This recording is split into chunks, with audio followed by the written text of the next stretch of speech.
Interference कर रहे हैं।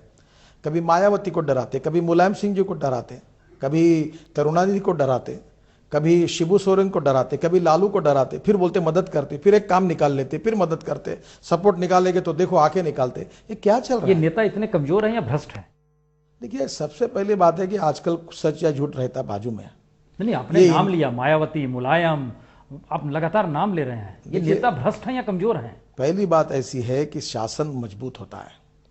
वो सही में सही या गलत है ये बात तो बाद में सिद्ध होगी, पर इसका उपयोग करके उनकी मजबूरी का, उनका फायदा लेकर अपना फायदा निकाल के सरकार चलाना, ये ब्लैकमेलिंग ऑर्गेनाइजेशन के रूप में जैसे काम करना है, ये बहुत दुर्भाग्यपूर्ण करप्ट होगा उसको ना ब्लैकमेलिंग हो रही है, उसके साथ हो रही है, आपको क्या इसमें सर। आपत्ति है? आजकल आपके ऊपर झूठी केस डाल के मुकदमा चलता रहे 3 साल। आय से ज्यादा संपत्ति मुलायम के खिलाफ पॉलिटिकल मोटिवेशन है। मैं आपको एक बात बताना चाहता हूं, कांग्रेस के जो अड़चन के आता है उसको बराबर मुकदमे चलते हैं, और कांग्रेस का जो सपोर्ट करता है उसके मुकदमे वापस होते हैं, केसेस विड्रॉ होती है, उसको मतलब एफिडेविट बदला जाता है।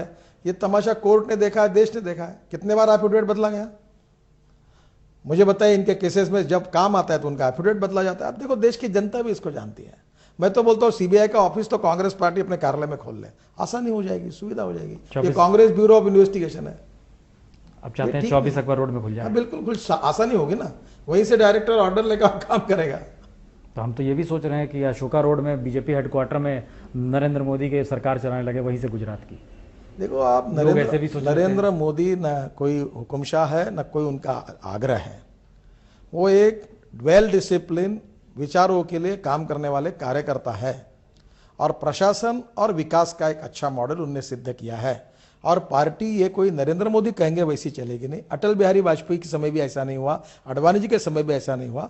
पार्टी का स्वरूप श्यामा प्रसाद मुखर्जी, दीनदयाल उपाध्याय, अटल बिहारी वाजपेयी, अडवाणी जी ने हमको जो विरासत दी है, हम सामूहिक रूप से मिलकर। गडकरी जी, एक बात बताइए, बीजेपी कैसे आएगी सत्ता में? हम जो देख पा रहे हैं इस देश की तस्वीर, आप यूपी में नहीं, बिहार में नहीं, बंगाल में नहीं, तमिलनाडु में नहीं, आंध्र में नहीं, 250 सीट है ही नहीं, कहीं हमको नजर ही नहीं आते हैं।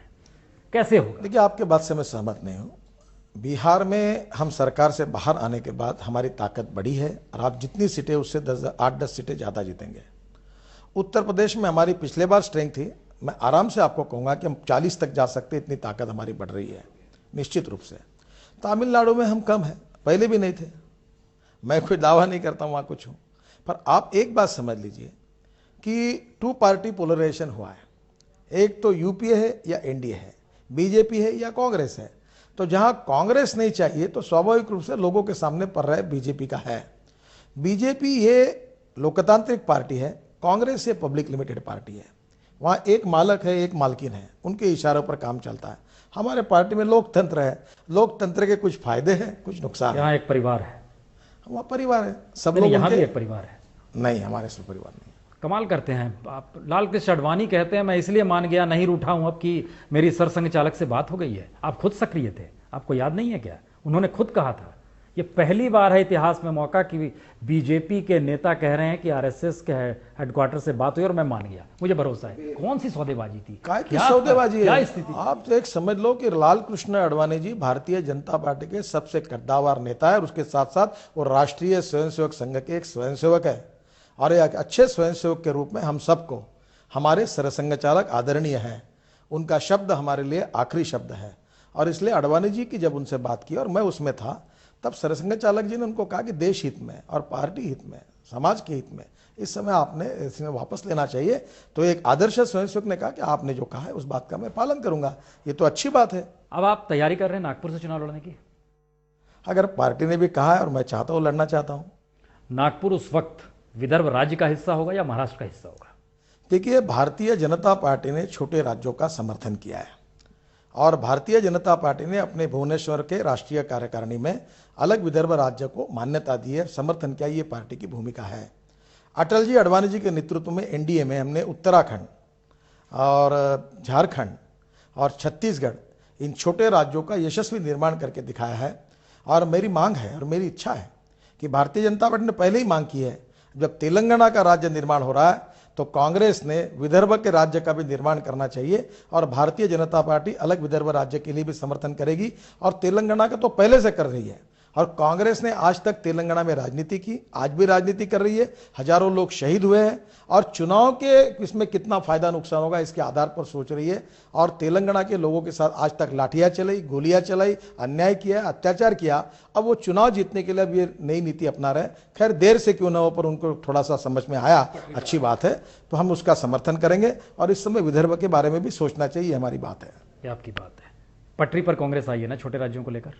मजबूरी आई है और कुछ होगा, मजबूरी है। हाँ, नहीं तो अभी तक इतने दिन क्यों नहीं किया। राजनीतिक मजबूरी से ही पटरी पर आई है। बीजेपी भी पटरी पर आई ना, मोदी युग शुरू हो गया ना। हमारे यहाँ भारतीय जनता पार्टी का युग है, राष्ट्रवाद का युग है, सुशासन का युग है, अंत्योदय का युग है।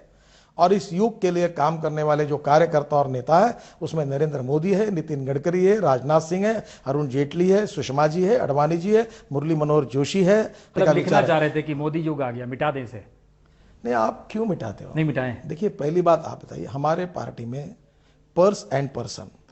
तो आप बोलिए ना, मिटा दीजिए, हम मिटा देते हैं। नहीं, आपको मैं ब्रेकिंग, हमने लिखा है उसे कि मोदी युग आ गया। ब्रेकिंग न्यूज देकर आप मेरे मुंह में दूसरी बात डालकर गलत बात न बताए, इसलिए खुलासा कर रहा हूं। इस पार्टी में राष्ट्रवाद का युग है और इस युग के लिए काम करने वाले जो समर्पित नेता और कार्यकर्ता है उसमें नरेंद्र मोदी है, राजनाथ सिंह है, अरुण जेटली है, सुषमा जी है, डॉक्टर जोशी है, अडवाणी जी है, वेंकैया नायडू है, मैं हूं, हम सब काम कर रहे हैं। हमारे पार्टी में व्यक्ति का युग नहीं होता, विचारों का युग होता है। व्यक्ति के एम्बिशन का विचार नहीं होता, देश हित का विचार होता है, समाज हित का विचार होता है। देश की तकदीर और भविष्य को बदलना है।